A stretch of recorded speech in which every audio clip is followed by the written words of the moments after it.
Good morning friends, स्वागत है आपका आपके अपने YouTube channel study with Ravi Thakur पर। चलिए आज के द हिंदू एडिटोरियल वोकैबुलरी की शुरुआत करते हैं। वोकैबुलरी के पीडीएफ के लिए आप मुझसे टेलीग्राम ग्रुप पे जुड़ सकते हैं। मेरे टेलीग्राम ग्रुप का नाम है स्टडी विद रवि ठाकुर, तो इस डॉक्यूमेंट का पीडीएफ आपको टेलीग्राम ग्रुप पे मिल जाएगा। चलिए शुरू करते हैं वोकैबुलरी।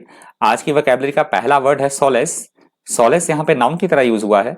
इसका मतलब होता है किसी को सांत्वना देना, धीरज देना उसको, या फिर दिलासा देना, उसको बोला जाता है इंग्लिश में solace. Solace is a feeling of comfort that makes you feel less sad, that is called solace. Next word है कॉन्टेम्प्ट। कॉन्टेम्प्ट यहाँ पे नाउन की तरह यूज हुआ है। इसका मतलब होता है किसी का तिरस्कार करना, उसकी अवमानना करना या फिर उसका अपमान करना, उसको बोला जाएगा contempt. If you have contempt for someone और something, you have no respect for them or think that they are unimportant, तो उसको बोला जाता है contempt। नेक्स्ट वर्ड है mild.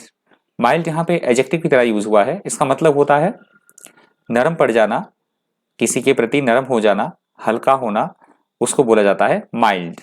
Not strong, not strong, not very bad, that is called mild. Next word है इंसिन्यूएशन। इंसिन्यूएशन यहाँ पे नाउन की तरह यूज हुआ है। इसका मतलब होता है अप्रत्यक्ष रूप से, इनडायरेक्टली किसी की बात की ओर इशारा करना, संकेत करना किसी बात की तरफ, उसको बोला जाता है इंग्लिश में insinuation. An indirect implication, that is called insinuation. Next word है अनपेलेटेबल।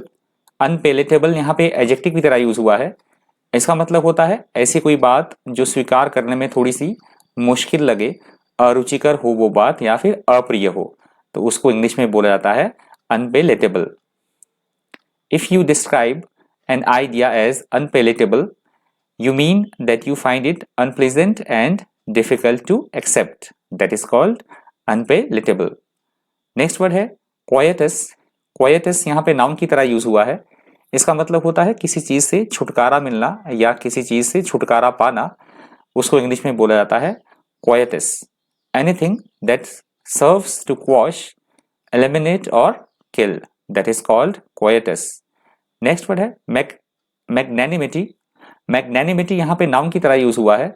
इसका मतलब होता है उदारता दिखाना, दानशीलता दिखाना या फिर महानता दिखाना, उसको इंग्लिश में बोला जाता है magnanimity. Magnanimity is kindness and generosity towards someone, especially after defeating them or being treated badly by them, that is called magnanimity। Next word है एग्रावेट। एग्रावेट यहाँ पे वर्ब की तरह यूज हुआ है। इसका मतलब होता है किसी समस्या को या फिर किसी स्थिति को, किसी बात को और ज्यादा बिगाड़ देना, उसको पहले से खराब कर देना, बद से बदतर बना देना सिचुएशन को, उसको बोला जाता है इंग्लिश में aggravate. To make something worse और more serious, that is called aggravate. Next word है एम्ब्रॉयल्ड। एम्ब्रॉयल्ड यहाँ पे एडजेक्टिव की तरह यूज हुआ है।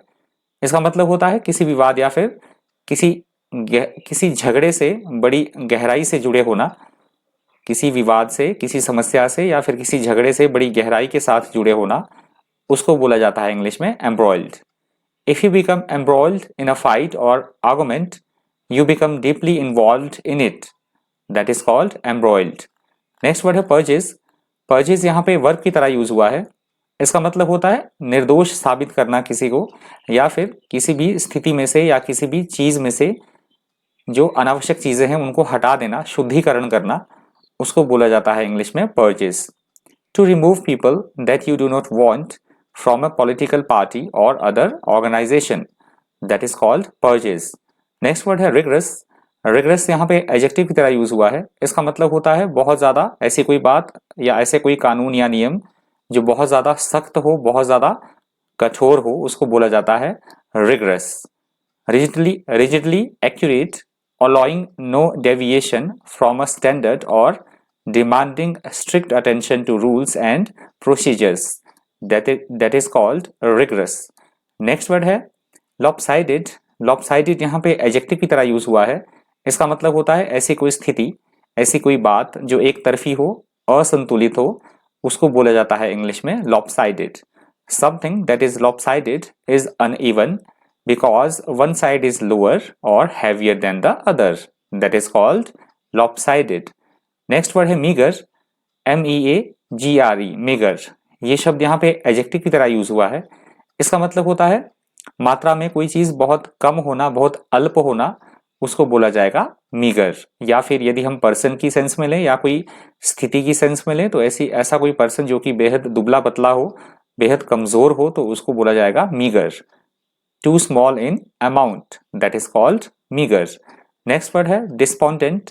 डिस्पोंडेंट यहाँ पे एडजेक्टिव की तरह यूज हुआ है। इसका मतलब होता है निराश होना, आशा छोड़ देना, आशा से रहित होना या फिर मायूस हो जाना, उसको बोला जाता है despondent. Without hope, expecting no improvement, that is called despondent. Next word है अनडिटेक्टेड। अनडिटेक्टेड यहाँ पे एडजेक्टिव की तरह यूज हुआ है। इसका मतलब होता है किसी बात का रहस्य रखना, उसको छुपाना, उसको गुप्त रखना, उसको बोला जाता है अनडिटेक्टेड।